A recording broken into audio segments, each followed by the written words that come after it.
Assalamualaikum warahmatullahi wabarakatuh. Nama saya Nur Izzah binti Anwar, pengacara pada hari ini. Hari ini kami akan mengupas sedikit topik pemeliharaan dan pemuliharaan hutan. Jadi kita akan menjemput beberapa orang pelajar UTHM untuk menemu bual. Okey, pada pendapat saya, hutan merupakan anugerah Tuhan yang tidak ternilai dan setiap manusia hendaklah menghargai hutan dengan memastikan hutan sentiasa terpelihara dan terpelihara.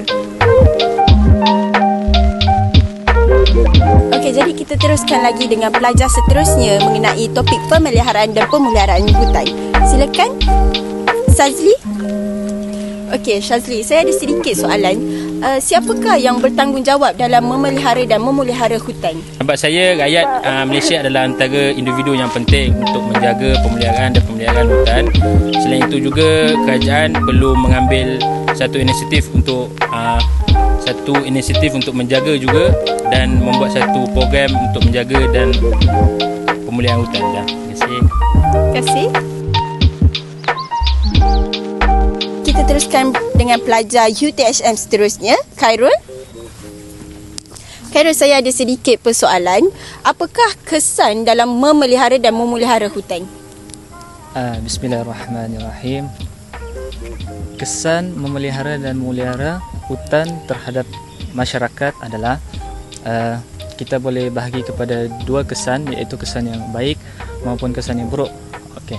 Kesan yang baik adalah apabila masyarakat memelihara dan memelihara hutan itu, pastilah kesan yang baik kita akan dapatkan. Sebagai contoh, berbagai penyakit kita boleh hindari dan mengurangkan penipisan lapisan ozon. Dan macam mana pula dengan kesan yang buruk? Kesan yang buruk, masyarakat yang tidak memelihara dan memelihara hutan akan memberi kesan yang buruk.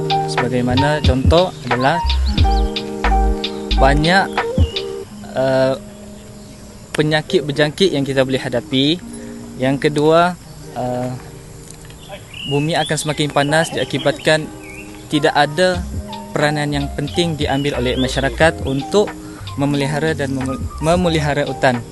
Sudah pastinya ada perkara yang baik dan perkara yang buruk. Itu je lah. Terima kasih saya ucapkan.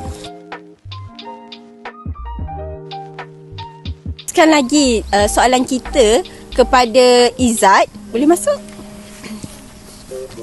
Okey, Izzat, saya mempunyai satu soalan tentang hutan.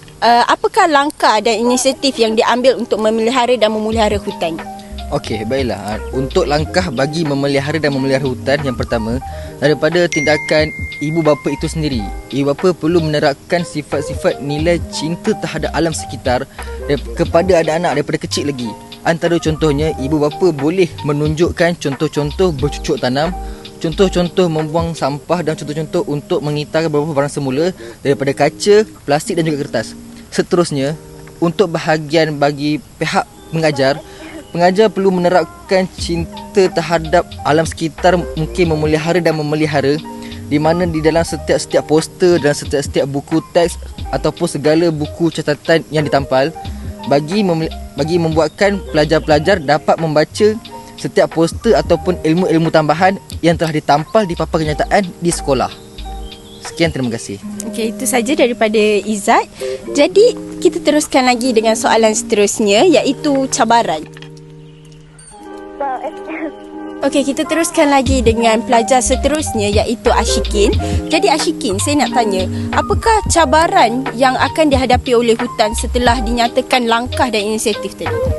Pada pendapat saya, generasi muda pada masa kini tidak gemar menggunakan pengangkutan perkhidmatan awam disebabkan dia orang lebih mudah untuk membawa kenderaan sendiri. Ini akan menyebabkan pembebasan karbon monoksida terbebas di atmosfera. Itu saja. Terima kasih.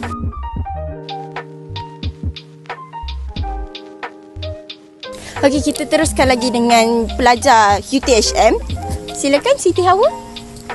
Okey, Hawa, saya nak menanyakan soalan yang terakhir, iaitu apakah punca pemeliharaan dan pemeliharaan hutan? Okey, sebenarnya kat sini kita boleh dapat dua yang paling utama dan hangat diperbincangkan, iaitu punca pertama adalah isu pencerobohan hutan simpan. Perkara ini ramai yang tidak ambil kisah. Ramai juga penduduk yang tidak tahu yang kebanyakannya hutan simpan di negara kita telah diceroboh. Mereka menceroboh bagi mengambil benda itu benefit kepada dia, iaitu seperti ambil tanah dan pelbagai lagi. Ini akan menyebabkan juga kepupusan habitat flora dan fauna. Okey, punca yang kedua adalah pembangunan infrastruktur yang kian pesat. Mereka menceroboh tanah ataupun hutan untuk membangunkan pembangunan. Oleh yang demikian, pembangunan itu akan menyebabkan habitat flora dan fauna kian pupus. Terima kasih diucapkan kepada beberapa pelajar UTHM yang sudi meluangkan masa bersama saya mengenai topik pemeliharaan dan pemuliharaan terhadap hutan. Jadi saya simpulkan sedikit kepentingan pemeliharaan dan pemuliharaan hutan, iaitu kita haruslah menjaga hutan kita agar sumber asas manusia tidak terjejas dan suhu tidak meningkat naik. Itu sahaja dari saya, Nurul Izzah binti Anwar. Terima kasih.